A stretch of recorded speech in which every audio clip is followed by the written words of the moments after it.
Shalom, perkenalkan nama saya Ansas Tumorang. Saya dari ruangan Santa Maria.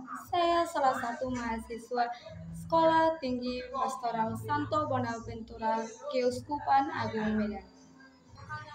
Saya ingin berbagi pengalaman saya saat saya mengikuti pendalaman APP 2025 di Paroki Santo Yosef di Tuhan. Saya mengikuti pendalaman APP yang memiliki tema umat Katolik yang bermisi.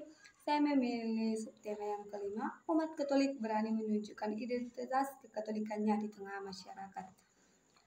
Saya mengikuti pendalaman APP yang kelima ini pada hari Kamis 3 April 2025. Tempatnya di Jalan Nogio ke-8 di lingkungan Santo Bonaventura di rumah Bapak Chandra Stanga.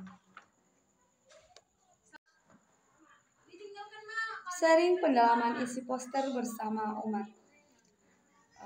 Di sini pemimpin ibadah memberikan pertanyaan sesuai dengan poster. Pertanyaan pertama, apa saja yang Anda lihat dalam poster tersebut?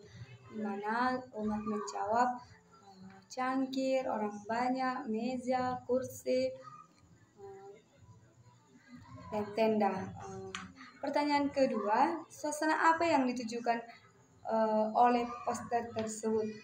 Di mana umat menjawab acara pernikahan dan pesta makan. Pertanyaan ketiga, apa yang terjadi dalam suasana pesta tersebut? Umat menjawab seorang ibu yang menerima makanan lebih dari satu piring dan seorang ibu yang menunjukkan sikap sopan dalam mengambil makanan secukupnya. Pertanyaan keempat, sikap apa yang ditunjukkan oleh kedua ibu dalam poster tersebut? Umat menjawab, seorang ibu yang menunjukkan sikap serakah, rakus, mementingkan diri sendiri, tidak mau rugi, tidak tahu malu, lupa berdoa, tamak, dan tidak peduli sekitarnya. Lalu ibu yang di sampingnya menunjukkan sikap yang sopan, tidak egois, tidak rakus, tidak serakah, dan tidak lupa untuk berdoa. Pertanyaan kelima, sikap manakah yang menunjukkan identitas seorang Katolik? Umat menjawab, ibu yang membuat tanda salib dan yang mengambil nasi secukupnya atau sesuai dengan kebutuhannya.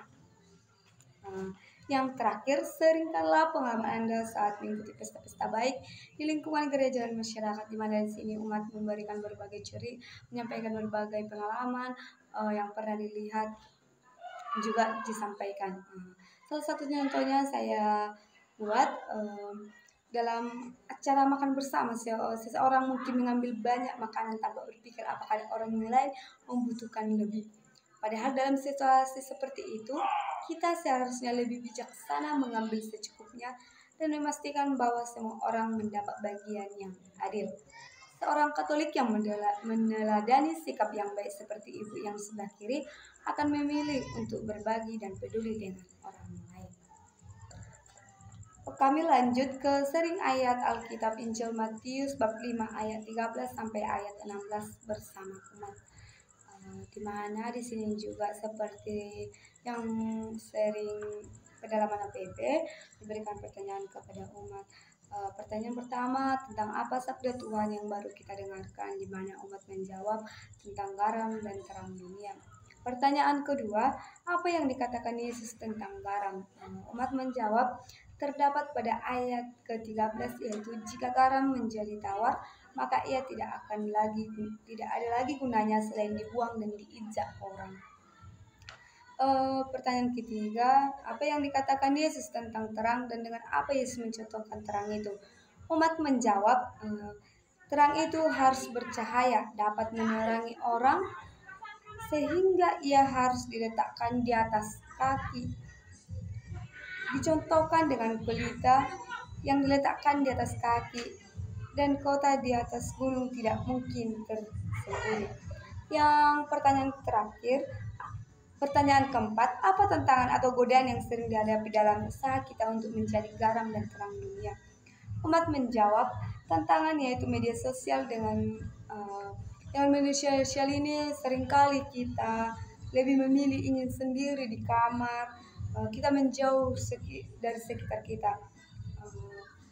Itu salah satu faktor yang dapat menggoda kita menolak kita menjadi garam dan terang dunia. Pertanyaan kelima, bagaimana sikap dan tindakan kita menunjukkan identitas kekatolikan kita di tengah masyarakat sebagai perwujudan menjadi garam dan terang dunia? Sebagai umat Katolik, kita diajarkan untuk mengasihi sesama, bahkan musuh kita sekalipun. Dalam tindakan sehari-hari, kita dapat menunjukkan kasih ini dengan bersikap ramah, membantu mereka yang membutuhkan, dan memperlakukan semua orang dengan rasa hormat. Kasih ini menjadi garam yang memberi rasa dan terang yang menerangi kehidupan orang lain. Komitmen dan aksi nyata. 1. Menjadi teladan dalam perbuatan baik. 2. Mempraktikkan kejujuran dan keadilan dalam pekerjaan dan kehidupan. Ketiga, terlibat dalam kegiatan sosial gereja dan komunitas. Yang keempat, menunjukkan kasih dan kepedulian terhadap sesama. Tanggapan saya dan saran saya terhadap pendalaman APP ini, tanggapan saya terhadap pembahasan tentang menjadi garam dan terang dunia ini adalah bahwa kita sebagai umat Katolik harus bisa mencerminkan ajaran Kristus dalam kehidupan sehari-hari. Kesaksian iman kita terlihat bukan hanya dengan kata-kata tetapi juga dengan perbuatan.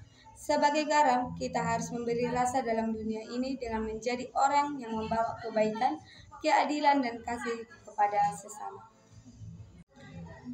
Saran yang bisa saya sampaikan, yang pertama, penting juga melibatkan kaum muda secara aktif dalam pendalaman APP dengan mendekatkan yang lebih kreatif dan kontekstual agar mereka merasa terlibat dan berdaya. Yang kedua, bisa dibuat kelompok sharing kecil setelah pertemuan agar umat punya ruang untuk saling mendengarkan pengalaman hidup beriman mereka. Ini bisa memperkuat semangat kebersamaan dan saling mendukung dalam bermisi. Yang ketiga, libatkanlah realitas lokal dalam pendalaman, misalnya membahas masalah sosial yang ada di sekitar kita. Yang terakhir, perlu adanya tindak lanjut yang konkret dari setiap pertemuan APP. Demikian pengalaman saya selama mengikuti pendalaman APP 2025. Sekian dan terima kasih.